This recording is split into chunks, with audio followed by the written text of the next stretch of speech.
Hey there, math fans. Mr. Chu here. Let's do some SAT review videos. But before I do, I've got on a Live Every Day Like It's Pi Day shirt. This was from when I was teaching in brick and mortar, and we had a Pi Day celebration. So I thought I would wear that for this video. So let's get to our review. We have 3 more problems from Module 5 today. So it's problems 13, 14, and 15. Remember, I've already got module 1, 2, 3, and 4 already uploaded with 27 problems from each in my YouTube channel. You can go to my playlist so that you can review those. All of these problems have been released by the College Board for review for the SAT test. Some of them will be easy, some will be hard, but most of them uses algebra, geometry, or maybe some other math topic, such as maybe statistics. I did one of those a couple videos back. The topics vary from one question to the next. I do not group them based on their topic. I instead put them in the order that the module lists them. Go ahead and like this if it's helpful. Follow me on social media. I'm on TikTok, Instagram, Facebook, and X, and I've got math help videos, puppy videos. I do have my YouTube channel long address here. It's YouTube at mr.keithechu.com. There are other various links where you can subscribe if you're watching this on my YouTube channel. If not, then go to it. If you have a question, you can always email me. My contact information is askmrchu@gmail.com.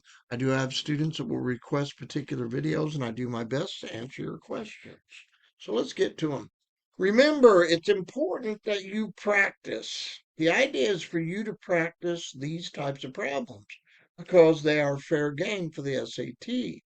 So the way you do that, you pause, get a piece of paper and a pencil, write down the problem. This happens to be a system of 2 equations.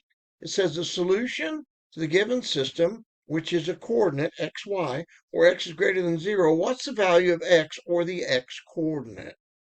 So go ahead and pause this time, work it, and then I'll start solving it when you start the video back up.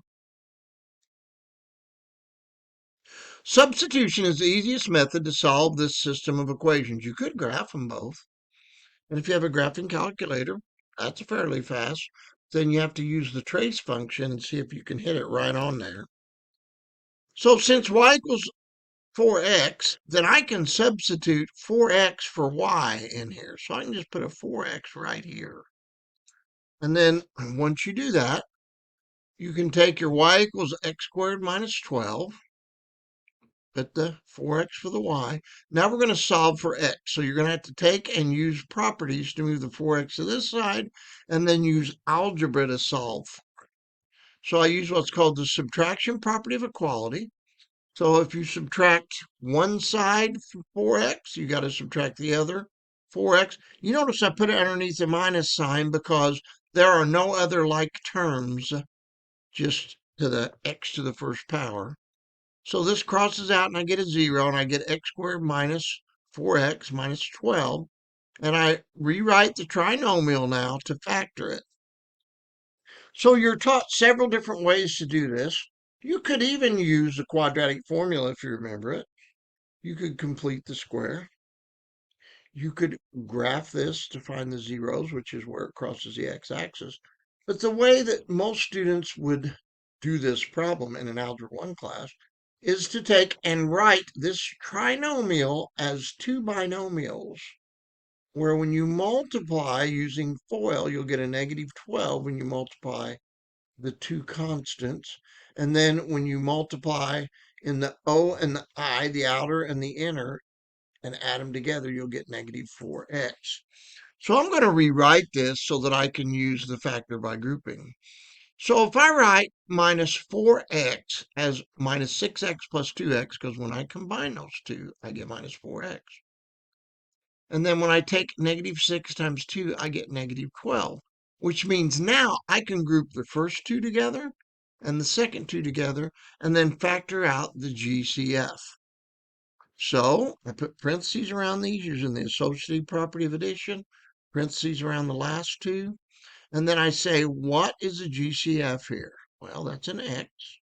The GCF here is a 2. So I factor those out, reversing the distributive property. And then I say that my x minus 6, that's a typo, is a common factor. See how it's in both of them? So I can factor it out. So I have 0, and then I put my x minus 6. And then what's left? X plus 2. And then you can check and make sure that when you multiply this out, you end up getting this trinomial by using formula. That's just the way you check that. So whenever you have two things multiplied together to give you 0, it either means the first one equals 0 or the second one equals 0. So then I can solve for x. So I'm going to use properties now. We'll use the addition property of equality here and this subtraction property of equality here. And then I get 6 equals x and negative 2 equals x. So what's it ask you for? The value of x, which is greater than 0, which means that would be x equals 6, because it has to be greater than 0. So hopefully you're able to get that one right. So we'll go to the second one in today's video, which is number 14. And remember, pause this after I read it, try it on a piece of paper, and then start the video back up and check and see if you did it correctly. So on this problem, it says the store sells 2 different size containers of blueberries. A store sells for these blueberries total $896.86 last month. So it's $896.86. The equation 4.1x plus 6.07y equals 896.86 represents this situation as a linear equation. It could even be graphed. X is the number of smaller containers, and Y is the number of larger containers. So if you understand linear equations, this will be very easy. But I'm going to address it as if maybe you don't understand it and didn't cover it very closely in algebra class. So according to the equation, what's the price of dollars of each smaller container? So I always liked, since I was a geometry teacher for years, to write down what we know. Given X is the number of small containers sold. Y is the number of large containers sold. We're given this equation. So anytime we have something like that, the equation represents the total amount of small and large containers sold, which generated a total of $896.86. So the $4.51x would represent the total amount of sales from the small containers. The $6.07 Y represents the total amount of sales from the large containers. So that means you take the number of X containers you sold, multiply it by 4.51, the number of Y, multiply it by 6.07, and you're going to get that 896.86. So the price of each larger container is $6.07 each, and the price of each small container is $4.51, which happens to be the coefficient in front of the X and the Y. So it says the smaller container, so the smaller container was 4.51. Hopefully you're able to get that one right. Now let's go to number 15, and remember, pause this, give it a chance, see if you can get it worked out right, and then I will talk about it once you start it back up. A right circular cylinder has a base diameter of 22 centimeters and a height of 6 centimeters. What's the volume in cubic centimeters of the cylinder? And this one is multiple choice. So you're going to have to come up with it. So to find the volume of a right circular cylinder, you have to know the formula. So the formula is V equals pi r squared h, where r is the radius, h is the height, and it's going to be in cubic units. Again, since I was that geometry teacher, I like to write down what's given. We're given the height 6 and the diameter is 22. But you notice there's no diameter in the formula. So what are you going to do? You're going to convert the diameter to a radius and then plug it in. So to find the radius, I take my 22, divide it by 2, because a radius is half of a diameter. So we know that's going to be 11. I substitute h equals 6 and r equals 11 in the formula. V equals pi r squared h. Now it just ends up being something that you're going to substitute and then simplify. So here's my 11. I'm going to square it. I'm going to multiply it by 6. That gives me 121 times 6 times your pi.